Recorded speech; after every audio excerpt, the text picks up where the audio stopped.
Allahu Ekber. Zulmedenler müstekbirler, zulmü görense müminler. Tüm dünyaya yazacağız daimen Allahu Ekber.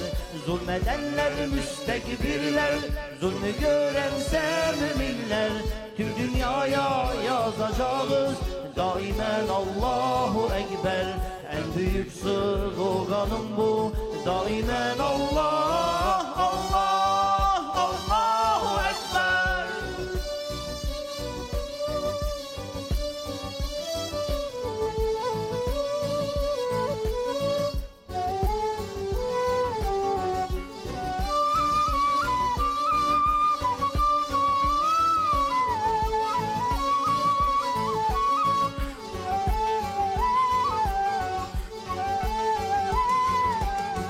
Hesabını soracağız Keşmir'in ve Filistin'in. Hesabını soracağız Keşmir'in ve Filistin'in. Soracağız kafirlerden yapılan bu büyük zulmü. Hesabını soracağız Bosna'nın ve Cezayir'in. Soracağız kafirlerden yapılan bu büyük zulmü. Hesabını soracağız Bosna'nın ve Cezayir'in. En büyük sloganım bu, daimen Allah, Allah, Allahu Ekber.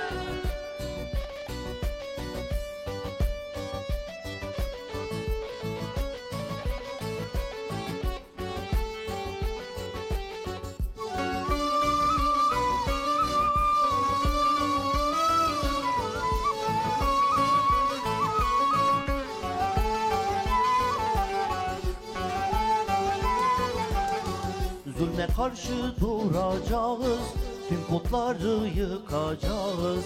Zulme karşı duracağız, tüm putları yıkacağız. Bu hep böyle mi sürecek, hep mazlum mu kalacağız? Gözü yaşlı yavruların öclerini alacağız. Bu hep böyle mi sürecek, hep mazlum mu kalacağız? Gözü yaşlı yavruların öclerini alacağız.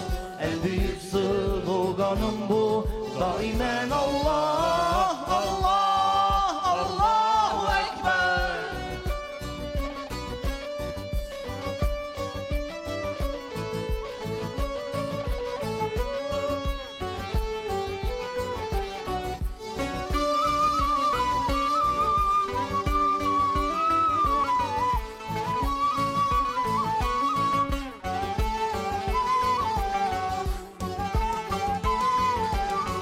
Sorulmadık bir tek hesap, almadık hak kalmayacak.